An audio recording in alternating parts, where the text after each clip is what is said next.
Well साथीहरू, आज नेपालले खेल्दैछ T20 वर्ल्ड कप अन्तर्गत आफ्नो दोस्रो खेल इटलीसँग।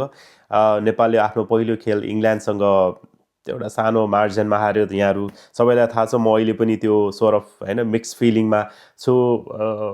त्यो त्यो होइन what very close and like हुन्छ नि, नेपालले जितिसकेको थियो भने जस्तो भएको थियो। बट एनिवे, हामी नेपाललाई लामो समयदेखि फलो गरिरहेको मानिसहरूलाई थाहा छ द्याट होइन Nepal is following the process होइन। अब यदि बिगेस्ट टिम हुने हो भने चाहिँ एउटा राम्रो खेल्ने टिमले चाहिँ नै यो सबै फेजहरू थ्रुबाट जानुपर्छ। Nepal is almost on the edge जहाँबाट चाहिँ अब नेपालले बिस्तारै ठुलो नेसन्सहरूसँग खेलहरू निकाल्दै जान्छ र त्यस पछाडि चाहिँ नेपालले त्यो कन्सिस्टेन्ट पर्फर्मेन्सहरू नेपाल होइन त्यो लेभलमा पुग्छ। यदि तपाईँ चाहिँ वर्ल्ड क्रिकेट अरिनामा रिसेन्ट फेजमा चाहिँ त्यस्तो यदि कुनै टिम हेर्नुहुन्छ भने त्यो चाहिँ अफगानिस्तान हो। अफगानिस्तान पनि हाम्रो यही खालको सिचुएसनहरूबाट गइरहेको थियो होइन। क्लोज म्याचेसहरू हारिरहेको थियो। बिगेस्ट एउटा होइन टेस्ट नेसनलाई चाहिँ हराउनुको लागि सर्ट मार्जिनहरूमा अफगानिस्तान पनि पुगिरहेको थियो। But once Afghanistan upsetting big teams होइन, त्यस पछाडि अफगानिस्तानको त्यो प्रोसेसहरू चाहिँ नि होइन कन्सटेन्ट भएर गयो होइन। समटाइम्स अफगानिस्तान चाहिँ नि वर्ल्डको चाहिँ नि होइन दोस्रो तेस्रो चाहिँ नि T20मा अथवा ओडिआईमा चाहिँ बेस्ट टिम भयो, त्यो आइसिसी ऱ्याङ्कको चाहिँ नि बेस्ट लेभलमा पनि पुग्यो। So Nepal is almost on that होइन पोजिसन अहिलेको लागि। The boys they playing phenomenal होइन, एकदम राम्रो खेलहरू निकालिरहेको छ। टेक्निकली राम्रो साउन्ड गरिरहेको छ। दिपेन्द्र सिंह ऐडीको ब्याकफुटको त्यो प्रशंसा चारैतिर भइरहेको छ भने त्यो खेल्ने प्यासन होइन, द्याट इज अमेजिङ। सो साथीहरू, हामी दुःखी हुनुपर्ने कुनै कुरै छैन। बट अब आज चाहिँ नै तर पनि हामी अब नेपालले होइन सुपर 8मा पुगोस्, एउटा राम्रो ठुलो बिग नेसनहरूलाई कम्पिट गरोस् भन्ने चाहन्छौँ। हामी चाहिँ नेपालको बढीभन्दा बढी खेल चाहिँ नै हामी अझै हेर्न चाहन्छौँ। We want to see our boys to play against a big nation होइन। अब त्यो रिजनले गर्दाखेरि पनि we want Nepal to make a very good win against this rest of this teams होइन। आज नेपालले इटलीसँग खेल्दैछ, त्यस पछाडि वेस्ट इन्डिज, स्कटल्यान्ड होइन। नेपालको लागि अब चाहिँ टफ पनि भइरहेको छ। अब तपाईँ ग्रुपलाई हेर्नुहुन्छ भने अब हिजो वेस्ट इन्डिजले जितिसके पछाडि इङ्ल्यान्डलाई होइन, अब समीकरण बदलिरहेको छ होइन। अब त्यसले गर्दाखेरि नेपाललाई यो आउँदो खेलहरू चाहिँ नि जित्न मात्रै होइन, राम्रो रन रेटले पनि अब यहाँ प्रभाव पर्ने सम्भावनाहरू छ। त्यही भएर आई होप नेपालले यो खेल जितिसके पछाडिको आउँदो खेलहरूमा पनि अझ एफर्टहरू लगाउनेछ। तर यो ग्रुप पनि एकदम डेन्जर भएर चाहिँ गइरहेको छ। वेल, अब नेपालको साइडबाट चाहिँ केही प्लेइङ एक्समा केही चेन्जेसहरू मैले एक्सपेक्ट गरिरहेको छु अथवा हुनसक्ने सम्भावना छ। लेट्स से लाइक आरिफ शेखलाई आज ड्रप गर्ने सम्भावना मैले चाहिँ देख्छु। दो he is a very good player होइन। अस्ति अब इनफ टाइम पनि भएन, खेलको मोमेन्टमहरू होइन, त्यो टाइमिङ प्रेसर सबै कुराहरू थियो। But he is a quality player.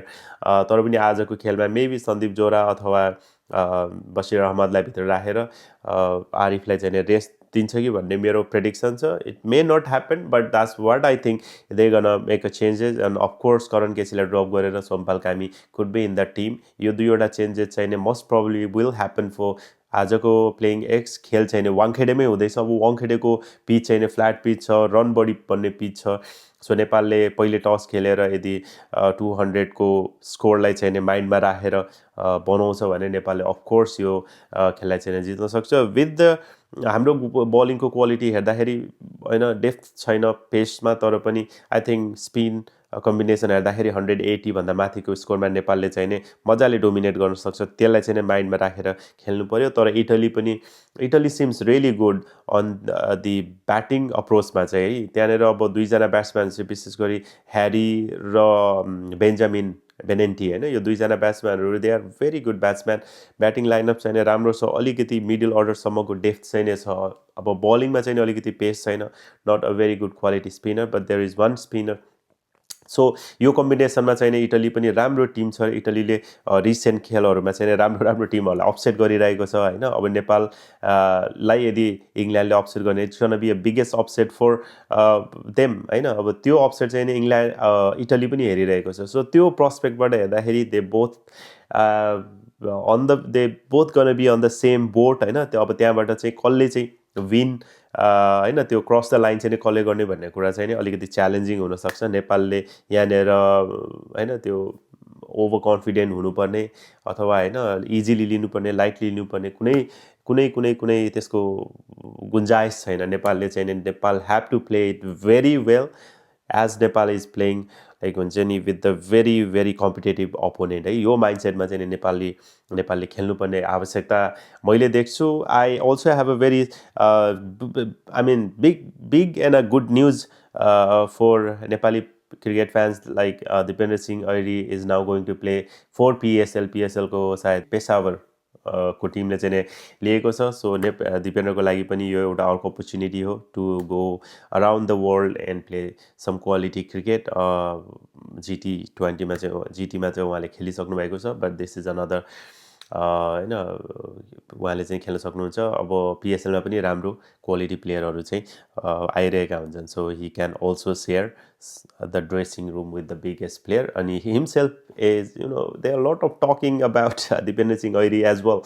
So त्यो हिसाबले पनि नाउ अब दिपेन्द्र सिंह ऐरीको पर्फर्मेन्समा सबैको आँखाहरू जानेछ होइन, and he is one of the quality player, we all know that होइन। रिसेन्टली चाहिँ दिपेन्द्र सिंह ऐरीको बारेमा थुप्रै कुराहरू पनि भइरहेको थियो होइन। He is a player, I mean that's the talk of the town भइ नै राख्छ क्या होइन। दिपेन्द्र सिंह ऐरीले चाहिँ अब सानो नेसनको अगेन्स्टमा मात्रै ही कुड स्कोर भन्ने टाइपको थियो क्या, but now the man has been scoring against England होइन। अनि अब रसिदलाई चाहिँ होइन रिभर्स स्विपहरू हानिदिने होइन, त्यस्तो खालको क्वालिटी प्लेयर छैन that we can see on Dipendra Singh Airee. So team हाम्रो राम्रो छ होइन, हामी we always believe on our team, they always put they 100% on the field. So अब आउने खेलमा पछि अब आउने आगामी खेलमा पनि नेपालले त्यही खालको एफर्टहरू चाहिँ लाउनेछ भन्ने हामीले आशा लिएको छौँ। लेट्स सी, आजको खेल चाहिँ डे नाइट हो, अब वाङखेडेमा हुनेछ। वाङखेडेको पिचमा चाहिँ नेपालले मैले भने जस्तै यदि टस जित्यो भने Nepal definitely go for batting first. I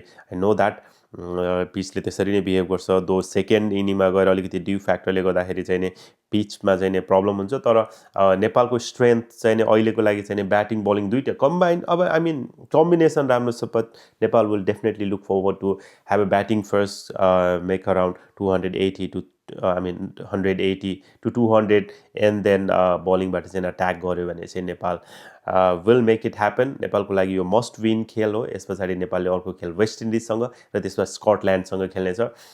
मेरो विचारले यी सबै खेलहरू चाहिँ एकदमै टफ नच नेपालको लागि हुनेछ, टफ गेमहरू चाहिँ आइरहेको छ। बट सबैभन्दा इम्पोर्टेन्ट कुरा चाहिँ नेपालले आफ्नो इम्प्रेसन चाहिँ कसरी चाहिँ यो लेभलमा राख्छ, द्याट इज भेरी इम्पोर्टेन्ट। र नेपालले अहिले पहिलो खेलमा चाहिँ राखि नै सकेको छ। लेट्स सी आज के हुन्छ।